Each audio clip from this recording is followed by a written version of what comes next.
Isang karangalan, I feel blessed today to be given this opportunity to bless you with God's Word. And dapat last year nandito ako eh. Kaso nagkaroon lang ako ng problems sa aking documents for the travel. But thank God I made it this year. I am Pastor Caris Marie Fidel, and I am serving the Lord under Manila Baptist Church. And Manila Baptist Church is praying na magkaroon ng isang local church na ma-establish sa Marikina. Alam niyo po yung Marikina, sikat po yan sa baha. Tsaka marami na rin ako mga first hand na experience sa baha. Pumapasok talaga yung tubig sa bahay namin. So, ang prayer ng Manila Baptist Church is magkaroon tayo ng church doon. So, that's where I am deployed sa Marikina, serving as a church planter under Manila Baptist Church. Thank God for this break na I can move out sa aking routine, tapos be a part of what God is doing here in Hong Kong. So as we continue talking about loving God with all I am. Okay? So, tatry ko po i-connect yung ating pag-uusapan ngayon sa ating narinig kanina. Tanungin ko kayo, when we talk about loving God with all I am, kailan natin ginagawa yan? Okay, kailan natin minamahal yung Panginoon ng ganyan katodo? Kailan? Ha? Pagka may problema? Now what I'm saying here is most people think of loving the Lord as something we practice on Sunday. Diba? When we come here, when we sing praises, minsan yun yung parang expression natin ng pagmamahal sa Panginoon. And then, when church service ends, after we say Amen, marinig natin yung benediction, uwian na, ano na sunod? Work naman. And then yung work, we treat work as something na iba to, hindi to kasali dun sa loving God, Some people think of work Monday to Saturday as survival mode. Survival mode dahil may pangangailangan. And then we're excited to be in church again, maybe on a Saturday or Sunday para to love God with all I am. Diba? Pero mga kapatid, ngayong araw na ito, very simple lang yung pag-uusapan natin. Ang title ng ating subject this second session is Faith at Work. Okay, faith at work. What if kung sasabihin ko po sa inyo that God never intended to separate faith and work? Na maraming tao iniisip nila, Sunday is for God, Monday to Saturday is for me, for my family. It's something na, it's something where God is not really a part of, but Sunday is fully for Him. Okay, let me begin with kasi ganun yung perspective ng maraming tao. But let me begin with a simple story. Merong pinadala na mga dalawang salesman early 1900s. Okay, early 1900s. It is a very old story. And yung dalawang salesmen were sent to Africa. Actually, they were the best salespersons of their company to check if sa Africa there's a market, there's a possibility to sell shoes. Okay? So, the first salesman looks around, pumunta siya ng Africa, looks around, sees people walking, nakapaa. They were barefooted and sends his message to the headquarters. Research complete, telegram lang eh. Research complete. Situation hopeless. No one wears shoes here. Okay, so huwag natin ituloy. But may second salesman na pumunta doon. He goes to the same place, sees the same people, walang sapatos, and sends a message. This time, a very different message. Research complete, incredible opportunity, because no one wears shoes here. Yeah, same place, same situation, pero saan nagkaiba? Perspective. Different perspective. Napakahalaga ng perspective natin, mga kapatid. Sabi nga ni John Maxwell, sabi niya, how you view things determines how you do things. Okay? How you view things determines how you do things. So, how do you view work? Okay? Ano ang pananaw natin sa trabaho? Is it something apart from faith? It is something na hindi kasali ang Diyos? Is it something na dapat kong gawin, tas babalik lang ako kay Lord pag Sunday? How do you view work? Let me ask you. Maganda, naka-break tayo ngayon. Ano? Is your work a blessing or a burden? Blessing. Amen. Is your work stress lang ba o service din? Service. Survival lang or calling? Calling. Let me tell you, at the start of this message, hindi aksidente na nandito ka. Amen. It was the Lord who orchestrated things, and I think He called you to be here. Amen. Okay, keep that in mind. Think about this. We spend 60 to 80% of our waking life working. Tama? 60%. Ilang taon ka mabubuhay? 70, 80 years, di ba? Pero ewan ko kung sa 70 years, kaya mo pa rin gawin yung ginagawa mo. Believe tayo kay Sister Lorna, no? Lakas pa rin, no? Bilis pa rin mag-piano, hirap na hirap yung song leader. Hindi, pero praise God na nakakahawa yung enthusiasm niya. Pero, 60 to 80 years of our waking hours, waking life, yung gising tayo, sa trabaho talaga eh. Pero ito, kung mali yung pananaw natin, kung hindi tama yung ating pananaw or perspective sa trabaho na meron tayo, malaki yung nawawala sa atin. Malaki katulad ng joy na dapat mo ma-experience, yung purpose, yung sense of fulfillment, even our faith. Today, I want us to see work from God's point of view. Let me help you with that. Okay? Gusto ko makita ninyo, ano ba talaga ang disenyo ng Panginoon para sa trabaho. So, meron tayong 3 letter D na dapat niyong tandaan para ma-instill po itong mensahe na ito sa inyong mga puso. Remember first the word design. We're gonna talk about the design of work. And then pangalawa, we're gonna talk about the dignity of work, yung halaga nito. And pangatlo, we're going to talk about the dangers of work. Meron din kasing mga dangers ito. Number 1, if you have your Bibles with you, may isang verse where I would want us to start sa talk na to, no? Number 1 sa Genesis 2:15. Okay, Genesis 2:15.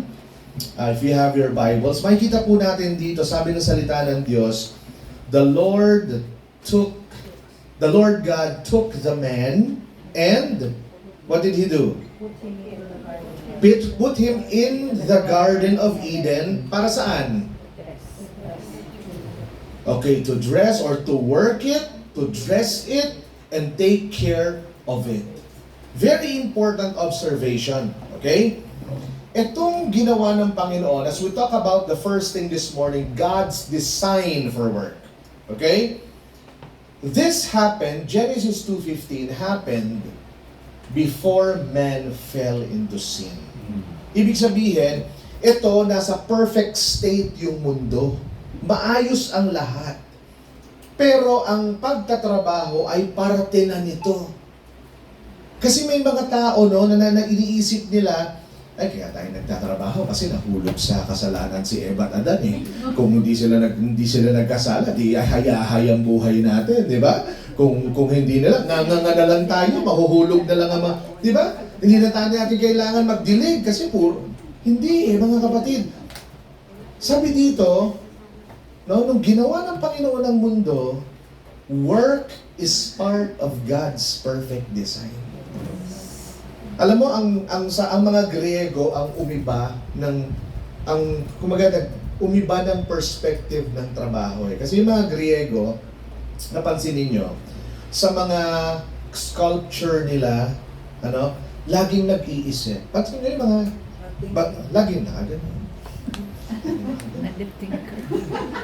Kasi yan daw yung mataas na estado ng buhay. Thinkers. That's why maraming Greek philosophers. Pag ikaw ay nagtrabaho, mababang uri ka ng tao. Kaya ang mga Greek, they just sit down, they love to think. Diba? Kaya ang pinaintindi nila, pag ikaw ay nagtatrabaho, ikaw ay low-class Mababa citizen. yung tingin nila sa atin. At alam nyo ba mga kapatid, na-adapt yan ng maraming sibilisasyon, ang mga Spaniards, di ba? Sila, puro utos sila, pero ang nagtatrabaho, ang mga kinakawawang Pinoy. Kaya nabuo sa isip ng tao na ang pagtatrabaho, pagpapagod, pagkayod para kumita, masama. Parang kawawa ka. Parang hindi ka masyadong importante. Pero mga kapatid, we go back to the Bible. Okay? Tanggalin natin yung mga tinuro ng kultura, experience. The Bible says, working is part of God's perfect design. Alright? So alam mo, ang hirap pa nga ng trabaho ni Adan dito kasi siya magsasaka, hardinero, baka veterinarian pa siya dito. Di ba kasi, sabi nga, you have to take care of the animals, you name the animals, di ba? Diba naman, ang hirap, ang habulin mo kaya yung leon. Diba? I mean, you try to imagine, yung work ni Adam, he needs to take care of this beautiful garden that God has made. So work is part of God's perfect design. It's part of God's original design. Now, in Hebrew, the word work, yung nakita niyo sa Genesis 2:15, the work or dress, it came from the word avoda. Everybody say avoda. Avoda is a Hebrew word. Yan, may Hebrew na kayo ngayon. Yung Hebrew word na ito, nakakatuwa ang kanyang translation sa English. Pwede siyang i-translate as work or trabaho, pero the same word avoda, tinatranslate din siya as service. Pero the same word avoda, tinatranslate din siya as worship. So your work is also your service, and it's also your worship, all in one, coming from one Hebrew word, avoda. So what's my point? When you go to work, pagkatapos nitong holiday natin na ito, hindi lang ikaw nagka-clock in, hindi lang ikaw nagre-report, you're stepping also in a place where you can serve and where you can worship the Lord. So, iniiba ko na ngayon yung pananaw ng siguro ilan sa atin na ang work is para kumita lang, magpapagod, survival para sa pamilya. Hindi. It is a God-given opportunity that you can earn, yes, that you can serve, and that you can worship the Lord. Let's talk more about that, okay? So, what is work? Work is the effort. Yung basic understanding ng work is this. Work is the effort in thought. Yung iba, yung work nila, thought eh. Diba? Sila yung brains behind the blueprint of a mega project. Diba? Yung iba, yung work nila is words. Sila yung taga-kumbinse para pirmahan yung multi-million deal. Diba? Sila yung project pitchers eh, diba? Pag sila talaga yung nag-present, talagang nagdi-deal eh. Pero pag iba, talagang lugi lagi. Diba? Tapos yung minsan, work is what? Deeds, yung trabaho, labor. Okay? Lahat ng ito, we use our God-given abilities for the good of others and for the glory of God. Alright? So, 3 implications. Number 1, yung design ng Panginoon na work, may 3 bagay siyang hinihit. Unang-una, work is the ability to produce wealth. Okay? What is that ability to produce wealth? It's not gambling. Okay? It's not trusting in luck. Kanina nakakatuwa yung may play of words ako dun sa preaching ni Pastor Spencer yung the love of money. Diba? Pwede rin the lack of money. Okay? Pwedeng the luck will give you money. Kasi, di ba? Swerte. But anyway, patalastas lang yon. Okay? The ability to produce wealth does not depend on luck or gambling, pero it's work. Work. Okay? Sabi ng Panginoon sa Biblia, yung tamad, huwag kumain. Pero yung sa Bible, yung tamad, bawal kumain. Diba? Ang gusto ng Panginoon, part of His perfect design, nagtatrabaho ang tao. And the garden feeds the man. Alright? So, Deuteronomy 8:18, you have your Bibles? Look at Deuteronomy 8:18. It says there, it is He, God, who gives you the ability to what? To produce wealth. It is God. Galing sa Panginoon, yung kakayanan natin na ginagamit natin sa trabaho para tayo ay kumita, para tayo ay magkaroon ng some amount of wealth, some amount of earnings na magagamit natin to survive, magagamit natin even to bless others. I'll talk more about blessing others later. But it is God, no? Kaya kung ikaw marunong ka magbenta, hindi accident, hindi yan basta na-develop mo lang. Kung ikaw marunong ka magluto, marunong ka mag-manage, meron kang abilidad na mag-lead, magaling ka mag-organize, hindi lang yan skill. It's a God-given thing and stewardship ang hinahanap ng Panginoon sa mga binigyan niya ng abilidad. Pag sinabi natin stewardship, pinagkatiwalaan ka ng Panginoon ng mga abilidad na yan. Amen. Anong ginagawa mo sa mga abilidad na yan? Halimbawa, binigyan ka ng ability na magbenta, pero tatamad-tamad ka naman. Diba? Binigyan ka ng Panginoon ng opportunity na makapag-aral at makadevelop ng, makag-gain ng degree, na meron kang capacity to, to organize things and talagang multiply your productivity, pero hindi mo naman ginagamit. Diba? So it's stewardship. Binigyan tayo ng Panginoon ng ability to produce wealth. Kaya mga kapatid, ganito. Alam mo, maraming tao sa Pilipinas, ay dito rin siguro, yung hanggang ngayon nananalangin pa rin sa Diyos, Lord, sana magkatrabaho ako. Ang dami pa rin. Pag dumadaan ako sa Luneta, yung mga seaman doon, may mga daladalang mga illustration board, pinipresenta yung sarili nila sa mga dumadaan-daan ng mga sasakyan. Kasi dumadaan doon minsan yung may mga may-ari ng mga shipping lines, gano'n. May presenta sila. Tapos ilang araw na sila doon sa Luneta, doon na sila natutulog.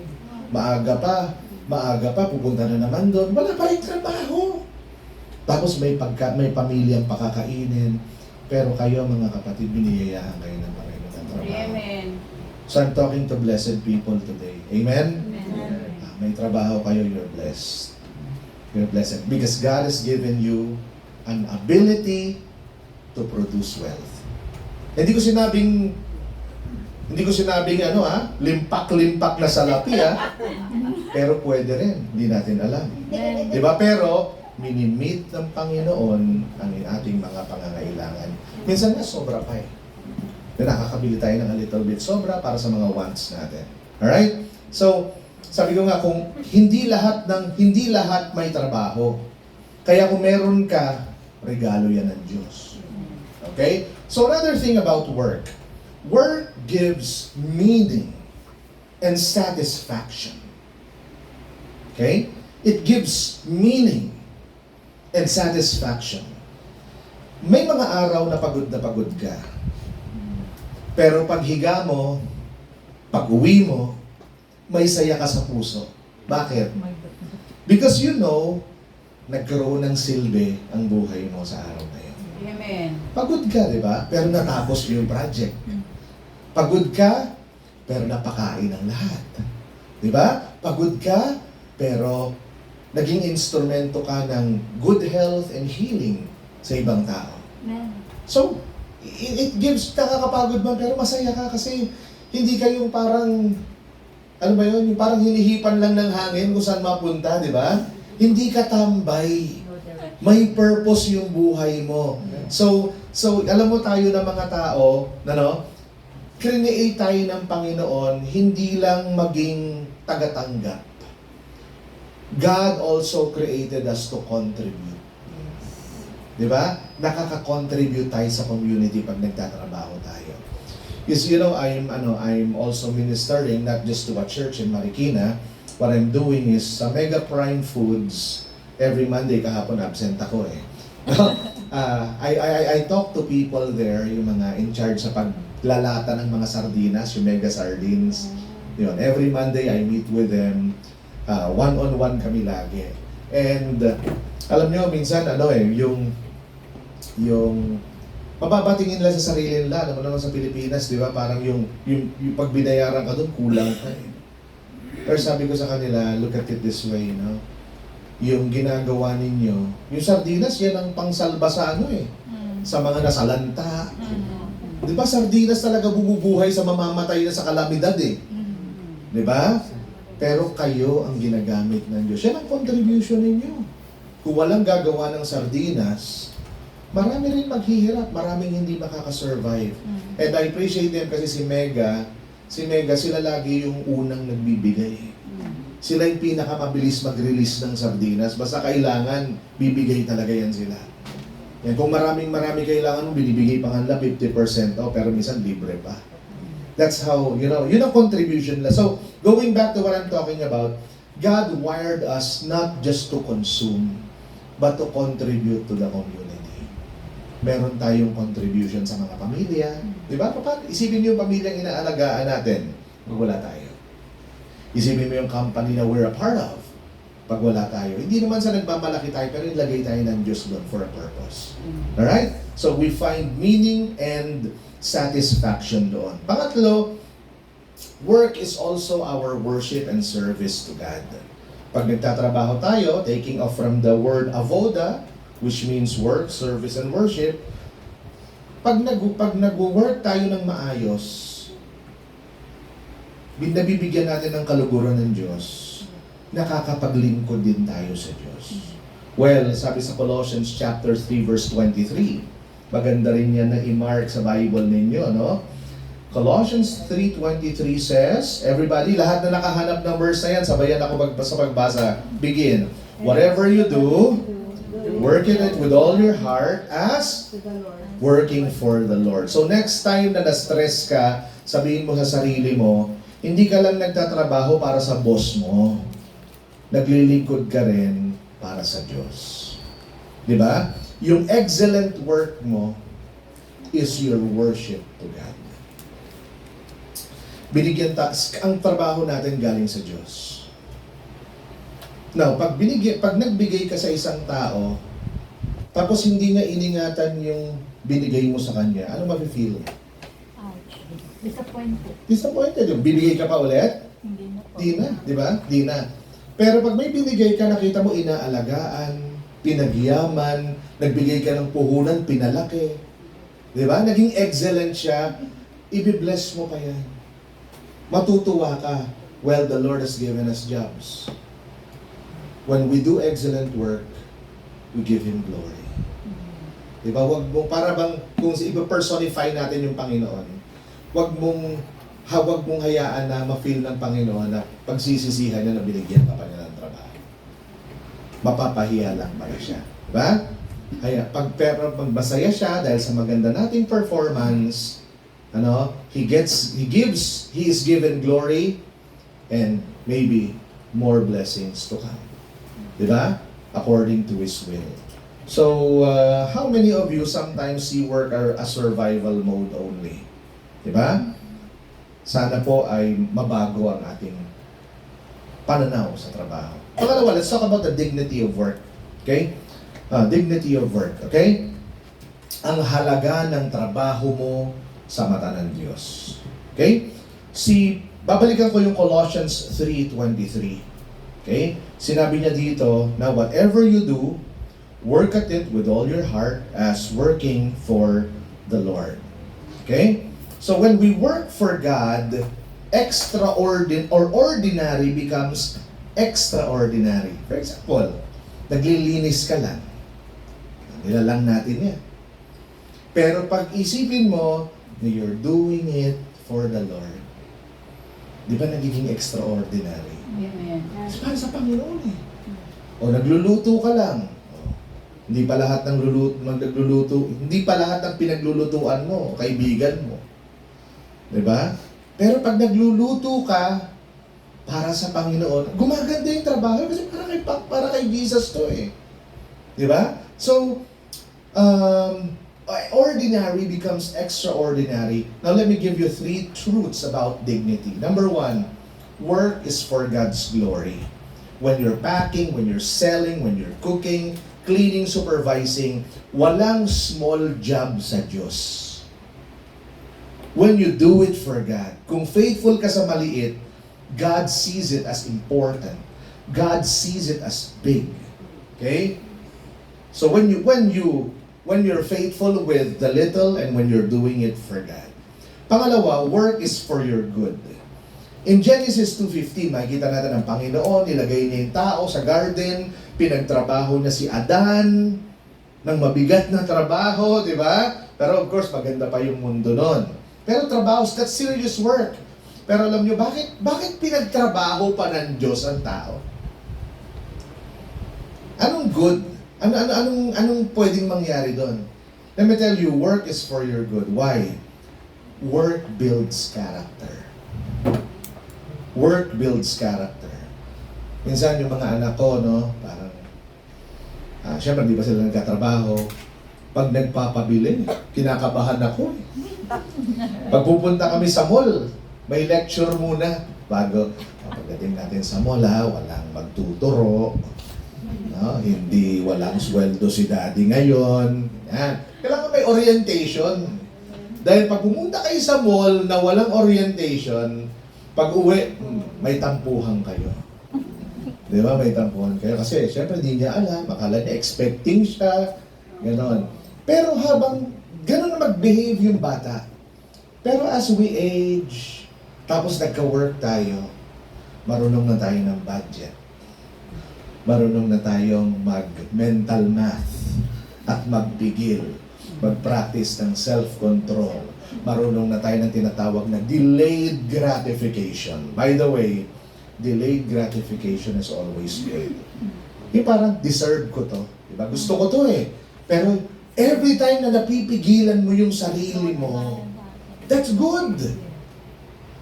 Ba, kinuha mo na yung bag na gusto mo. Tapos pikit mata mong bibilihin, plano. Pero bandang huli, habang umikot, binalik mo rin. Next time na lang. Yung pala, the following month, merong emergency. Diba? Delayed gratification is always good. And that happens, that is developed when you work. Tingnan nyo, yung mga, ito nakakalungkot man, pero yung tambay mas magastos pa sa atin. Di ba manghingi, yung mga walang trabaho? Pag nanghingi, grabe. Diba? Pero yung nagtatrabaho, kawawa. Because work makes you better. It builds in you character, discipline, responsibility, and excellence. The more you work, gumagaling ka. Dati, yung luto mo parang 80% masarap. Pero the more you do it, the more you work as a cook, the more you stay with the job, faithful ka, wala na silang hahanaping timpla kundi yung timpla mo. Diba? Ganon, it leads you to excellence. So, hindi lang produkto ang binibuild ng work. Pati pagkatao natin. You see the wisdom of God? That's why si Adam, he plays in the middle of the garden, hindi lang para gumala, pero magtrabaho.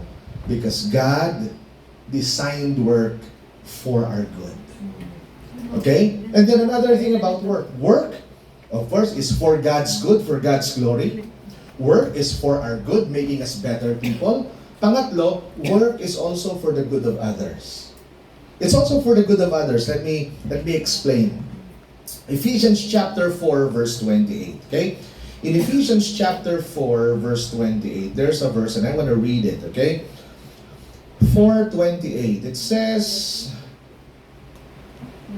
"Let the thief no longer steal, but rather let him labor, doing honest work with his own hands, so that he may share He may have something to share with anyone in need. Okay? Something to share with anyone in need. So pag tayo ay nagtatrabaho mga kapatid, work is not just to earn and makapag-ipon tayo sa bangko at mapaaral natin yung mga anak natin, magmaayos natin yung buhay natin, di ba? At mapaganda natin ang kinabukasan natin.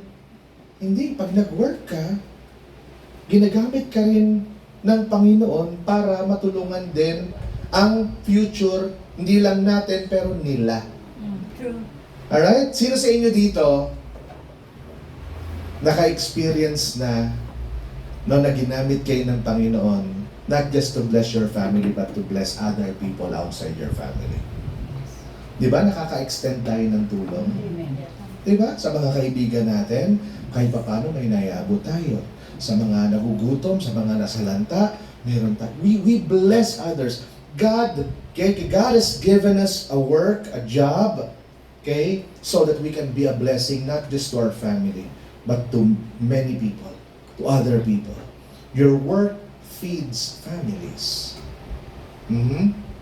Your work supports dreams. No? Parang, may anak tayo. Pero minsan, kahit yung anak ng iba, aabutan mo ng walang pang-tuition, kulang. Nakapag-abot ka, nasuportahan mo yung pangarap ng ibang tao. Di ba naging blessing ka? Kasi pag hindi sila nakabayad, maramang baka makick out na yun. Hindi na makatapos yun, pero dahil nakapagbigay ka nung time na yun, di ba? Naging blessing ka sa kanila, nagpatuloy ang kanilang pangarap. You become a channel of God's provision. Alright, so meron story about the 3 bricklayers. A traveler sees 3 men laying bricks.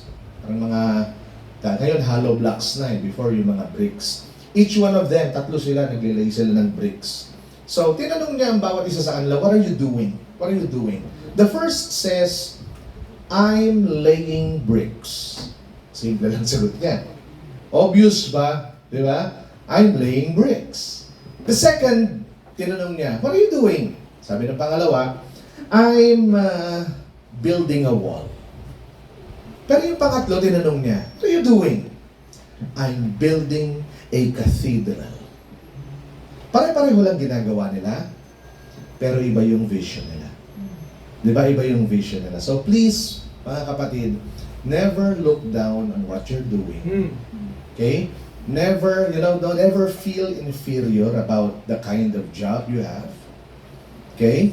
Hindi mo pwede sabihin na ganito lang ako, ganito lang kami, employee lang ako. No. You are partnering with God in His work on earth. You are where God has, positioned. You are where God wants you to be. And ang sabi niya lang naman as you go, you make disciples. Remember kung sino ka, you are the salt and light of the world. Diba?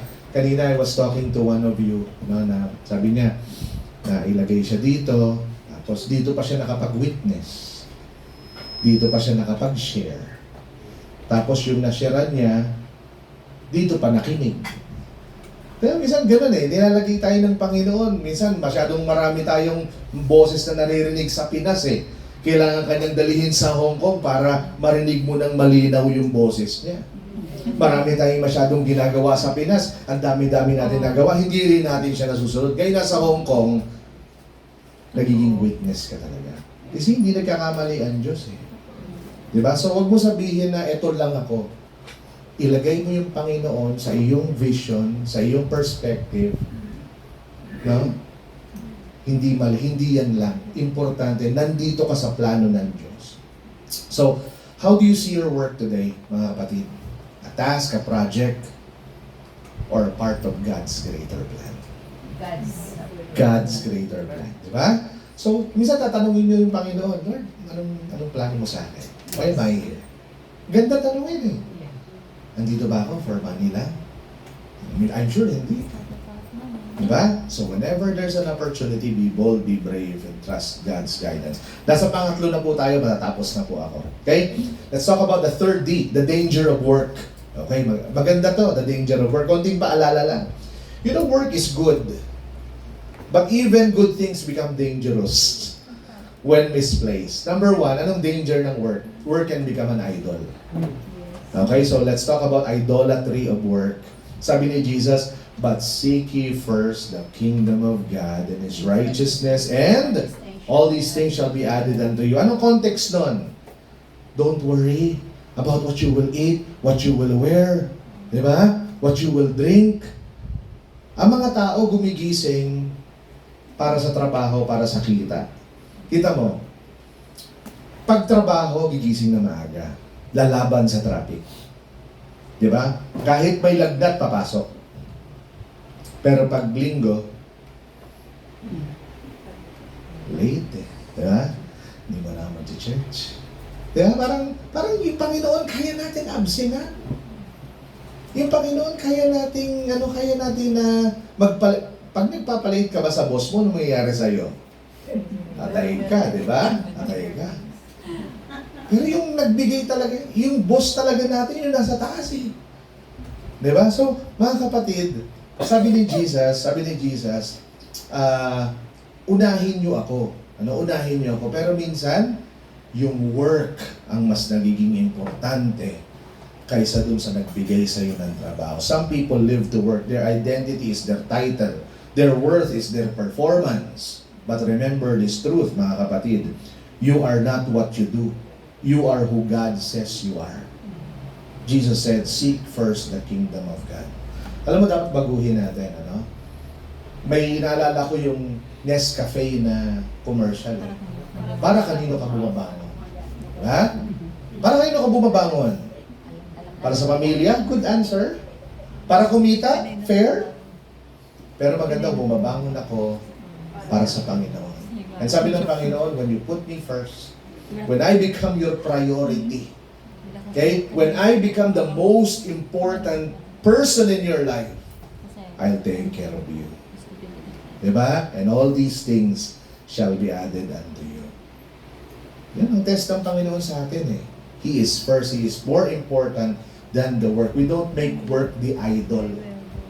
No? Na yung work ang umaagaw ng lugar ng Panginoon. Work is a tool, not a God. Number two, idleness of work. Okay, idleness of work.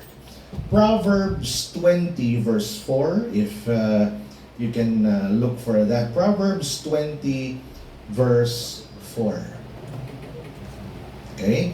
Sabi ng salita ng Diyos sa Proverbs 20 verse 4, the sluggard does not plow in the autumn. He will seek at harvest and have nothing. Okay, and have nothing. In 2 Thessalonians chapter 3 verse 10, isa pang verse, ano? 2 Thessalonians chapter 3 verse 10, ang sabi naman ng salita ng Diyos dito, for even when we were with you, we would give you this command, if anyone is not willing to work, let him not eat. Let him not eat. Okay? Idleness in work. Alam mo, meron isa pang delikado dito eh, yung about idleness in work, yung pwede na yan mentality. Alam mo yun? Yung hindi mo talaga, sabi natin, excellence ang binibigay natin sa Diyos eh. We work for the Lord. So excellence ang dapat in-offer sa Kanya. Pero may nagtatrabaho na, pwede na yan. Hindi mo maglilinis. Ayaw. Alam mo yun, yung parang linis lang na pagdinaanan lang ng bagyo yung ano. Ganun lang. Pwede na yan. Hindi ka nag-exert ng effort na magaling, maayos, mas na-improve mo pa. You know, hindi na honor yung Panginoon sa ganyan. That is a product of idleness and laziness. God honors diligence. And alam nyo ba, excellence is a testimony. Pag magaling ka, they will start to think, anong meron dito? Tapos nagkakaroon ka ng value na ayaw ka na nilang mawala kasi excellent ka. Di ba si Daniel, yung ginamit ni Pastor Spence kanina, si Daniel, faithful to God in a foreign land, he was excellent in his job. That's why nung time na hindi nila alam anong gagawin, may mga bagay silang hindi maintindihan, they will always go to Daniel. Ask Daniel the question, no, yung question na hindi nila masagot, and Daniel will always point them to God. Yeah. Nagiging witness mo yan. Magandang testimony, it creates an opportunity for you to tell people na it's because of the Lord kaya nagagawa ko mga bagay na ito. Diba? Pero pag ikaw yung problema, diba? Ang hirap mo lang sisantihin, parang pasakit ka sa ulo, hindi, and then you talk to them about God, ewan ko kung pakinggan ka. Pero when we're excellent, people will be very, very interested to know your secret. Bakit excellent ka? Ba't ang galing mo? Ba't parang iba ka eh? Diba? So they will listen to you. May value ka. Number 3, ito na dito tayo magtatapos. Ano? The idolatry of wealth. Diba? Wealth. Money is a good servant but a terrible master. Diba? As someone said, the poorest person is the one who has nothing but money. Alright? So, yan, yung pera, pag pera na lang yung iniisip natin, yun, nagiging danger din yung trabaho. Kasi trabaho can really produce money. Diba? So, minsan ang danger nun, mas minamahal na natin to. Mas importante na sa atin to kaysa yung sa Panginoon. Ano? So, just a few things before we close in prayer. Here's the truth, friends. If we work with excellence, even if we work with excellence, even if we are faithful employees, even if we succeed in our careers, we cannot work our way to heaven. No promotion can erase sin. No bonus can buy forgiveness. No achievement can fix a broken soul. May work tayo na kaya natin i-accomplish, pero may isang work na ang Panginoon lang ang kayang tumapos. At yan yung pagtatrabaho na mabayaran ang ating mga kasalanan. That's the work that only God can finish. Kasi tayo, hindi natin matatapos yan because every day we sin. Am I right or wrong? Sino sa inyo may matatanda ang araw sa buhay ninyo na wala kayong nagawang kasalanan? Meron ba? Anong oras lang ngayon? Half day pa lang, 12 o'clock. Hindi pa natatapos ang araw. Sino sa inyo wala pa nagagawang kasalanan ngayong araw na ito? Raise your hand. Yeah. Pastor, I'm still clean. Okay? Kasi sa isip sa salita sa gawa eh. Siguro kanina nakita mo yung kinaiinisan mo. Ako na mag-conget kung sino man yan, ano? Siguro sa isip mo, sa mukha nakangiti ka, pero sa isip mo, naman itong bruhan to. Diba? Minsan, kasalanan na yun eh. Diba? So, ang hirap sabihin eh. Pero I think hindi talaga natin, ngayon, 12 o'clock, meron na tayo eh. Umiscore na tayo sa kasalanan. So, what I mean is, hindi talaga natin siya kayang trabahuin. But thank God, there is a God who worked on it for us. And that's no other than Jesus Christ. Before He died on the cross, sinabi niya, everything's paid in full. Tetelestai. It is finished. Sigaw ni Jesus Christ. Ibig sabihin, natapos niya na yung trabaho, and all we have to do is to place our faith in Jesus Christ. And the Bible says, believe on the Lord Jesus Christ and you will be saved. You and your house. Tanong ko sa inyo, do you trust na tinapos na ni Jesus Christ yung problema natin sa kasalanan? Amen. Do you believe that Jesus finished, paid in full what we need, what the payment we cannot pay? Totoo lang. Amen. Thank God. Ano? Thank God. All you have to do is to place your faith in Christ. Huwag tayo aalis, huwag na sana matapos tong Bible conference na to na hindi natin nasisigurado na ang bawat isa sa atin has placed our faith in the finished work of Jesus Christ. And as people who are in Christ, blessed by Christ, in our work excellently.